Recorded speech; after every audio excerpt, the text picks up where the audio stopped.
There is so much new loot in the Forsaken expansion that some of it is actually kind of difficult to keep track of. We've got a bunch of new weapons that can take random rolls, a series of new sets of armor. In this video though, I'm going to break down a bunch of Baron specific loot, some gear that you might not have actually seen yet, and some ways to obtain it after you've completed the Forsaken campaign. So we're going to look at some really cool armor pieces, some pretty neat weapons as well, even a couple of exotic items. And like I said, a lot of people don't actually know about these pieces of gear. And if you're into pieces of gear that are themed around specific enemies, have really cool visuals and lore references as well, then we're going to break down all of the gear, where you can acquire it, the bonuses that you can get, and a few things that you may have missed. And this will include a little bit of new strike specific loot as well. So if you guys enjoyed the video, a rating below is very much appreciated. If you're new around here, be sure to hit subscribe if you want to see a lot more D2 content. But now, let's get into it.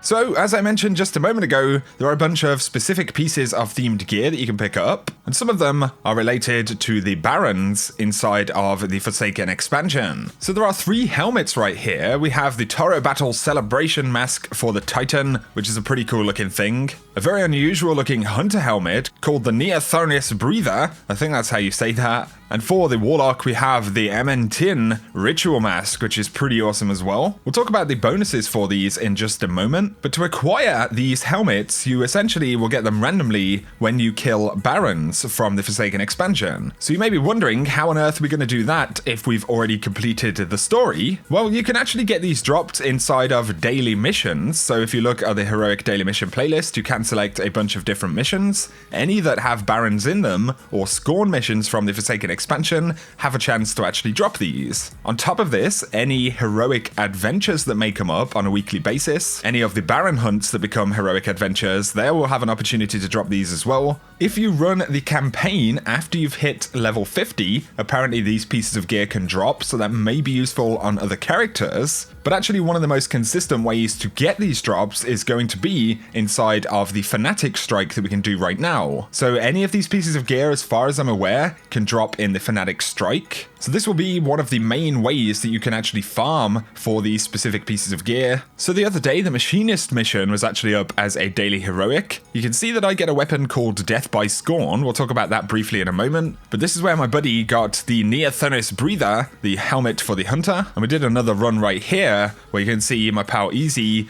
got the Scorned Baron robes for the Warlock, which are pretty cool, especially with that shader on. And the Scorned Baron plate that you saw for the Warlock right there is actually something you can acquire for each class. So there is the Scorned Baron plate for the Titan, the Baron vest for the Hunter, and then you have the Baron robes, which is actually the Warlock one. And those are the main 6 pieces of armor. But I should also mention that you can get the Cade commemoration kind of class items dropped when you do these as well, randomly. But for the Titan mask, the Toro Battle Celebration Mask, you do have the base stats and stuff like that, but it has the bonus heavy lifting, as well as heavy ammo finder. The Neothronius helmet for the Hunter has precision weapon targeting, improved target acquisition accuracy and aim down sight speed for hand cannons, scouts, bows, linear fusion, snipers, and slug shotguns, so it's a pretty good bonus. And you also get special ammo finder, and then the Warlock gets the scatter projectile targeting, which is improved target acquisition for autos, SMGs, pulse rifles, sidearms, and fusion rifles, and once again you get special ammo finder. And then the chest pieces actually come with unflinching bonuses. We've got unflinching large arms for the Titan with special ammo finder,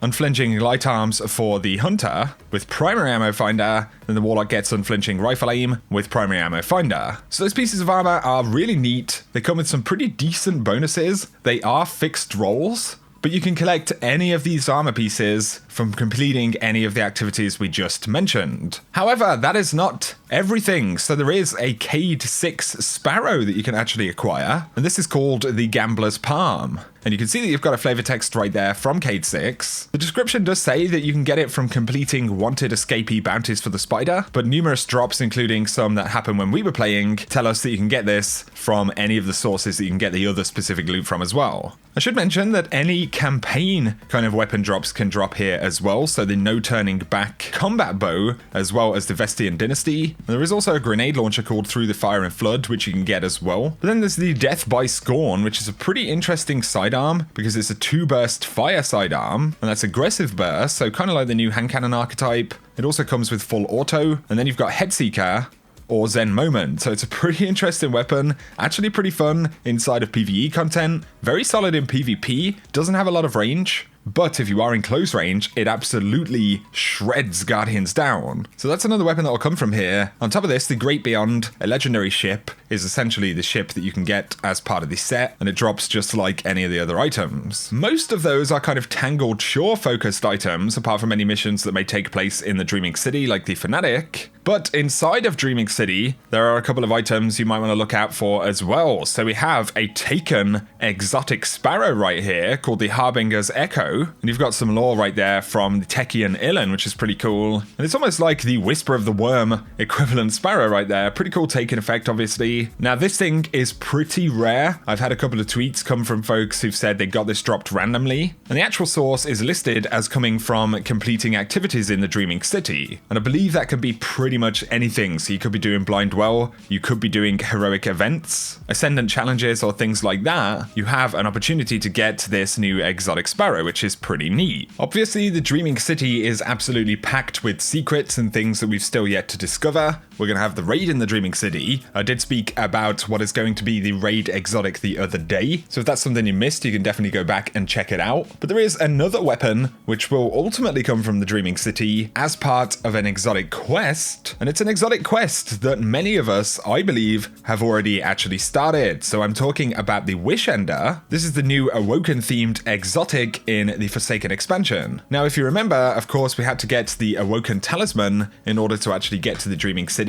Once you've done all of that, you've arrived at the city, you will still have a quest step which is left in your inventory. You can't delete it or anything like that. This is the Balanced Awoken Talisman, a talisman imbued with darkness and your own innate light. Keep hold of it in case you ever need to declare yourself to an Awoken warrior, which is pretty interesting. So what I think is happening right here is that this is actually going to be linked to the kind of cyclical nature of the Dreaming City and the cycle of content that will unlock over a period of time. We're actually going to have to report into different areas in the Dreaming City, so Petra is not going to be in the exact position she is now every single week. She will be in different areas, and clearly different things are going to unlock. And I believe we'll run into a character, just like the quest step says, and we'll need to declare ourselves to an Awoken warrior. So that sounds like it's going to be really cool. My personal bet is that it's linked to the Wish Ender exotic bow. There are also these crystals hidden all over the Dreaming City. Right now, all of them are immune, and I would personally guess that they are going to be part of this quest as well, especially with this bow being a weapon which comes from, you know, the kind of highest ranks of the Queen's Wrath. So that's going to be a juicy one when we get to it, but of course I'll keep you guys posted on any new information. I did make a video about strike specific loot that's new in this expansion. And just to reiterate really quickly, my absolute favorite right here would be the Mindbender's Ambition, a new shotgun that you can get. According to the database coming with random rolls, this one comes from the Mindbender. You have to complete the Nightfall Strike, the Hollowed Lair. Really cool themed weapon right there. And it is an aggressive frame shotgun as well, so it's going to be a pretty good shotgun, maybe in PvP too. We have the Warden's Law hand cannon, an aggressive burst, hard-hitting 2-burst fire hand cannon. And that comes from the Warden of Nothing Strike, the one that you can do this week. We've got Horror's Least, which comes from the Corrupted Strike, currently not available, but it will be the Dreaming City Strike. And then we have the Long Goodbye, which comes from the Inside Terminus. And finally, the Militia's Birthright, which drops from the Lake of Shadows. And these are updated pieces of gear. Some of them have been added into old PlayStation exclusives. But if you want to check out all of the perks and more details about those specific weapons, I will link a full strike-specific loot guide down below. For now though, guys, I think that is going to summarize today's video. It's really cool to see some more specific themed pieces of gear. Definitely some items that I'll be farming for and trying to pick up. Really cool if you're into collections and the cosmetic element, of course, because some of these do look pretty cool. So let me know down below any that you've managed to pick up or any that you really like the look of and are going to try and hunt down. Otherwise, if you have enjoyed the video, guys, a rating below is very much appreciated. If you're new to the channel, be sure to hit subscribe if you want to see a lot more D2 and Forsaken content. Check out my sponsor Now Drinks, who do some really awesome drinks designed for gamers. They help improve focus and memory, but instead of being full of caffeine and sugar and all of that bad stuff, these are a little bit healthier, packed with vitamins for our US friends, made from lemongrass and L-theanine. Pretty tasty stuff as well. And you can save 10% on any Now Drinks products in their store using code Houndish. I will link that down below, so check it out if you're interested. But for now, whatever you guys get up to, I hope you have an awesome day.